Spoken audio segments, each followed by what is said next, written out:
O ex-presidente Fernando Collor de Mello foi preso na madrugada desta sexta-feira em Alagoas. A prisão aconteceu no aeroporto poucas horas depois de o ministro Alexandre de Moraes, do STF, rejeitar recurso e determinar o cumprimento do mandado de prisão contra o político. Collor foi condenado a 8 anos e 10 meses em regime fechado por participação em esquema de corrupção na BR Distribuidora. Édio, antes de tudo, vamos entender então essa condenação que leva hoje então à prisão de Fernando Collor.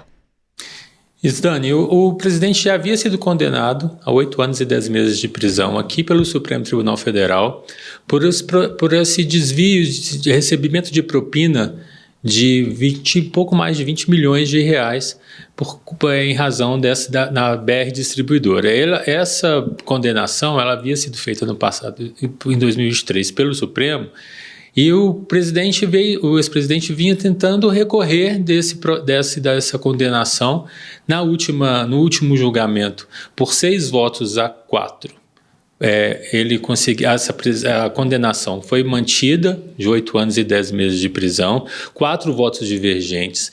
Deram condenações diferentes para o presidente Collor, só que o que a defesa tentava era reduzir essa pena. Uhum. Isso porque, a partir de 4 a 8 anos de prisão, a pena vai para regime semiaberto, por menos de 4 anos em regime aberto e acima de 8 anos que é o regime fechado, que essa condenação ela é acima de 8 anos e era por isso que a defesa tentava reduzir essa pena para que ele não fosse imediatamente preso, como está acontecendo agora. Uhum. Então, o que veio o que estava em discussão nesse embargo que veio recentemente, depois da condenação, anteriormente, era de que tentasse essa redução de pena, o que não foi conseguido. E agora a defesa, os advogados do ex-presidente Collor, tentaram de novo um novo embargo para que tentasse essa redução de pena, alegando esses outros 4 votos divergentes aí, que davam penas diferentes de condenação. Só que o ministro Alexandre de Moraes entendeu que esse novo embargo era protelatório e só tentava mesmo jogar para frente o cumprimento dessa decisão e não trazia nada de novo. Então, ontem ele fez determinou que essa prisão fosse feita, pediu ao ministro do Supremo, ministro Luiz Roberto Barroso, para que fosse aberto uma sessão plenária no plenário virtual para o julgamento de toda a corte, porque foi uma decisão monocrática, né? Então, essa decisão monocrática ela precisa passar pelo crivo dos outros ministros. Esse julgamento começa agora às 11 horas e vai até às 11h59 da noite. É em plenário virtual, onde os ministros depositam ali digitalmente os seus votos. Então agora, mas ainda assim, dentro dessa ordem de prisão, o ministro Alexandre de Moraes disse que ele poderia ser preso ainda que não fosse ainda julgado pelo pleno essa decisão dele, Dani. E aí agora, então, após essa decisão monocrática, os outros ministros vão aí trazer essa referendação ou não, né, da decisão monocrática do ministro Alexandre de Moraes. E aí você disse sobre a questão das decisões diferentes, que é justamente um dos pontos em que a defesa toca. A gente tem uma expectativa em relação a isso, de que os outros ministros podem fazer alguma coisa para, enfim, adiar um pouco essa questão, apesar de que o Collor já foi preso, né? Assim, ele foi preso no aeroporto em Alagoas, ele estava, segundo a defesa, vindo para Brasília para se entregar espontaneamente para o cumprimento desse mandado. E aí agora a gente tem esse julgamento que acontece aí no dia de hoje. Os ministros, eles podem ou votar contrários, né, à decisão de Moraes, ou eles podem, inclusive, pedir vista para que esse julgamento seja adiado ainda mais, enfim. Qual que é a expectativa, Édio? A expectativa é de que, como uma decisão dessa, e o Supremo tem tomado decisões, principalmente de casos muito polêmicos, de grande repercussão, os ministros se reúnem. Não necessariamente antes de todos os casos, mas para uma tomada de decisão como essa, o ministro teria, com certeza, consultado os seus pares ali para que houvesse uma corroboração dentro da decisão que ele tenha tomado. Ainda que houvesse essa divergência dos outros ministros que não, de 4 votos. 5 ministros seguiram o ministro Alexandre de Moraes, então são 6 votos para manter a pena de 8 anos e 10 meses. 4 votaram por penas variadas e o ministro Cristiano Zanin não votou, se declarou impedido de votar. Então ele coloca agora em plenário para a decisão do pleno, a manter essa decisão dele de prender o presidente Fernando Collor. Então, o presidente foi preso hoje de madrugada, às 4 da manhã, quando ele embarcava para Brasília. Ele embarcaria para Brasília hoje, de acordo com os advogados, ele viria para cá para se apresentar. Essa apresentação foi feita, esse anúncio da apresentação de que ele se entregaria à justiça, foi feito por meio de uma nota ontem à noite, mas que não foi informado necessariamente à Polícia Federal. Essa nota foi enviada à imprensa, mas a polícia não foi oficialmente comunicada. Então, as prisões feitas pela Polícia Federal ocorrem a partir das 6 da manhã. O ex-presidente foi preso às 4 da manhã. É um horário que não se costuma ter prisão. Sim. E como não se prende ninguém à noite em casos desses. Então, ontem, quando foi dada a ordem de prisão, se ele se apresentasse voluntariamente, ele já seria detido, mas a polícia não prenderia, porque não é feita prisão no horário da noite. Normalmente a prisão à noite, madrugada, é prisão em flagrante. Né? Pelo direito, só no caso de em ocorrência do delito que você autoriza a prisão. O cumprimento de ações judiciais normalmente é a partir do nascimento, durante o dia, do amanhecer, né? A partir do amanhecer, e depois que anoitece já não pode mais. Exato. Então foi por isso que essa prisão ocorreu de madrugada, porque a polícia se precaveu, achou que era melhor se precaver e já fazer a detenção dele lá em Alagoas, antes dele embarcar para Brasília, porque não houve um comunicado oficial à Polícia Federal para que ele se apresentaria. Esse comunicado foi feito à imprensa e não oficialmente à polícia. Então, por precaução, a Polícia Federal decidiu prendê-lo. Ele está preso em Alagoas, até que o ministro é aguardado agora durante o dia um despacho do ministro Alexandre de Moraes, determinando se essa prisão, se ele vai ser preso e vai continuar preso em Alagoas, ou se ele é transferido aqui para Brasília. Édio, e o presidente Collor, ele é uma figura muito emblemática da redemocratização do Brasil. Ele se envolveu praticamente em todos os grandes escândalos, né? Ele foi preso, agora foi condenado pela Lava Jato. Ele pessoalmente perdeu o cargo em um outro grande escândalo de corrupção, né? E posteriormente ele se envolveu inclusive no processo do pedimento de impeachment da Dilma e atualmente ele era um defensor da anistia, né? Exato, ele veio se apresentando recentemente como um defensor da anistia e como um apoiador do ex-presidente Jair Bolsonaro. O Fernando Collor, assim, foi o primeiro presidente eleito nesse processo da redemocratização, como um salvador da pátria, né? Um caçador de marajás que veio para poder limpar a política e tirar a corrupção da política, mas foi empichado justamente por se envolver em casos de corrupção. Ele nunca foi condenado desde que foi processado por esses casos de corrupção em que se envolveu durante a presidência. É uma história polêmica, cheia de reviravoltas, e que o ex-presidente nunca foi condenado por isso. Então, o Collor veio por todo esse período da política, como governador de Alagoas, e depois veio como presidente, veio como senador da República aqui. Esse período de que ele estava, desse período da condenação, era justamente o período de que ele agora foi condenado, era um período que ele estava no Senado. Mas foi um senador pouco expressivo, né? Pouco expressivo, apático, assim, diante da grandeza que foi a representação dele como presidente da República, eleito como presidente da República, assim, mas que não chegou a cumprir o mandato todo, porque foi impeachment, mas que depois voltou ao Senado, mas era uma figura meio apática aqui no Congresso, sabe? Assim, com a imprensa ele sempre foi avesso, nunca foi de dar entrevistas, nunca foi de conversar com a imprensa que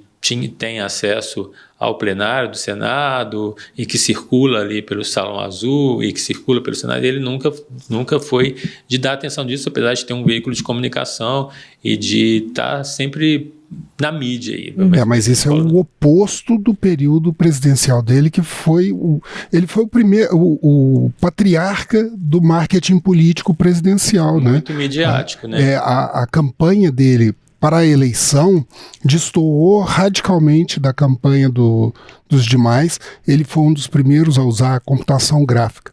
E ele também foi o responsável pelas maiores manifestações populares desde as diretas.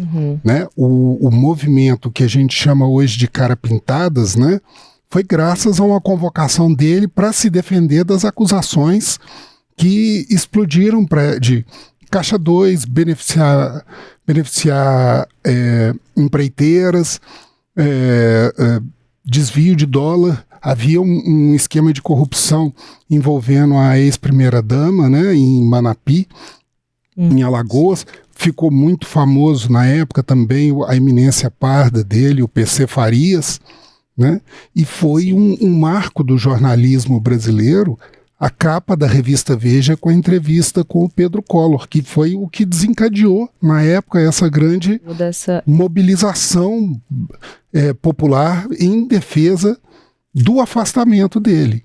Exato. Você faz um resuminho bem breve, mas porque essa história é muito longa e muito cheia de detalhes, né? Assim, desde a eleição dele, a forma como ele foi eleito e o período depois de assumir a presidência da República aqui.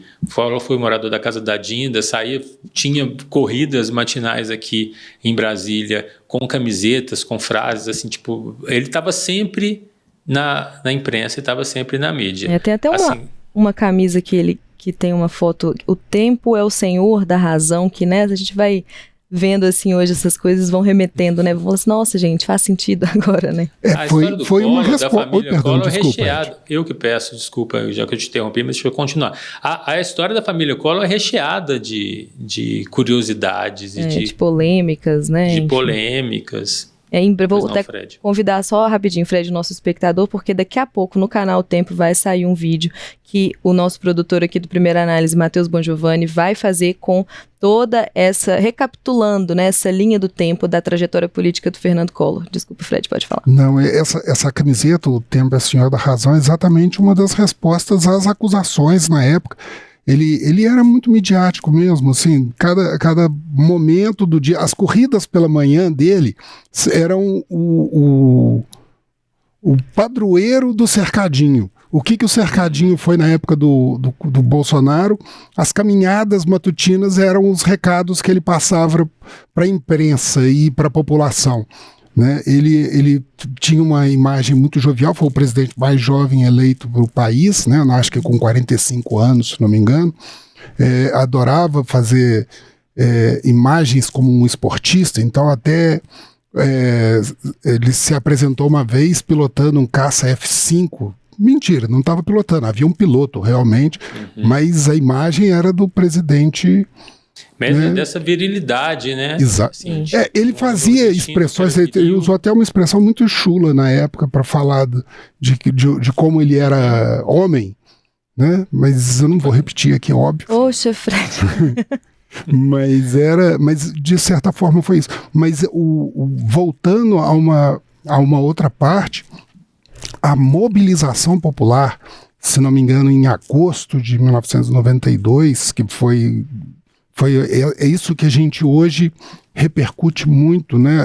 A juventude cara pintada, e foi o grande simbolismo de uma geração e que trouxe marcas da movimentação popular espontânea que foram resgatadas inclusive nos movimentos de 2013, dos protestos antes da Copa, né?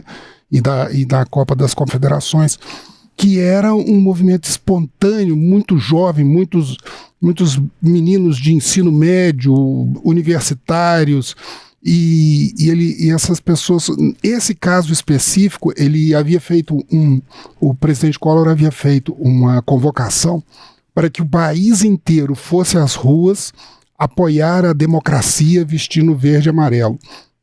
O que aconteceu foi exatamente esses jovens convocaram manifestações usando preto, só que os rostos eram pintados de verde e amarelo, né? Então, e isso abalou profundamente a sustentação do presidente Collor no processo e justamente na base de apoio dentro do Congresso, que ficou muito impactado se continuava apoiando a base do presidente Collor ou se voltava-se para a pressão que estava recebendo nas suas próprias bases eleitorais. Foi um movimento significativo. Foi um revés aí nessa defesa dele, que tentou fazer com que a população estivesse do lado dele ao convocar essa manifestação, ao chamar as pessoas para a rua, vestidas da cor que ele defendia, para poder... E o que surtiu foi o contrário. Sim. Quando as pessoas foram de preto e os jovens foram muito mobilizados nesse momento, sim, né? Por uma mobilização, como você mesmo disse, espontânea. Então, foi um momento histórico muito importante, assim, também, para a nossa história do país. Desculpa, Ed, eu que te interrompi, mas até só para pontuar que a abertura do processo de impeachment foi justamente aí no dia 3 de setembro, no dia 1º de setembro. Não, dia 1º de setembro houve aí a apresentação à Câmara dos Deputados do pedido de impeachment feito pela ABI, né, e aí o presidente, e pela ABI e pela OAB, em meio a essa onda, né, de manifestações que aconteceram aí entre julho e agosto de 1992 até culminar realmente no impeachment, na renúncia, né, Fred, na verdade, porque ele foi impeachado, mas antes de ser julgado, ele enfim, ele renunciou para não perder os direitos políticos e hoje ele de volta aí na política, né, assim, foi eleito em 2016 e aí a gente tem até duas observações da nossa audiência. A gente tem a nossa enquete que hoje perguntou: você acha que Collor deveria ter voltado para a política depois do impeachment? E aí 69% das pessoas estão dizendo que não. E tem o comentário do José Jobson que diz o seguinte: finalmente prenderam o maior corrupto de Alagoas. Parabéns, Xandão.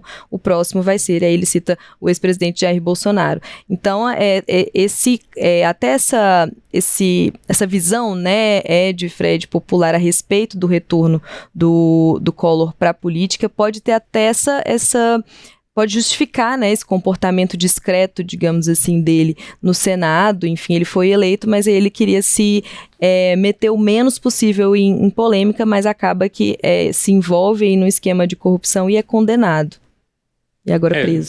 Collor sempre foi muito eloquente, né? Tinha muitas frases prontas, eram muitas declarações assim que o colocavam sempre na imprensa, e ao ser eleito tão jovem, né, com 40 anos, assim, trazendo se colocando como esse homem que era o caçador de marajás e que ia trazer ética para a vida pública, assim, foi o que trouxe o contrário e o que tirou ele. Mesmo assim, ele não, depois de renunciar e depois de passar um processo de impeachment, ele sempre manteve a sua defesa de que era um homem inocente. Mas a história, diante de tantos personagens que surgiram aí, assim, mostrou que sim, ele não estava nada correto. Pois é. O tempo foi o senhor da razão. Exatamente. Ele disse isso na camisa e realmente se provou, né?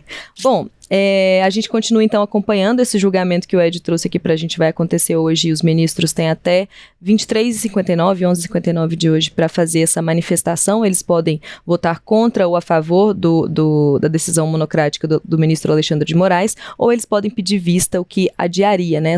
Esse pedido de vista é um tempo extra para que o ministro em questão analise o processo com mais profundidade.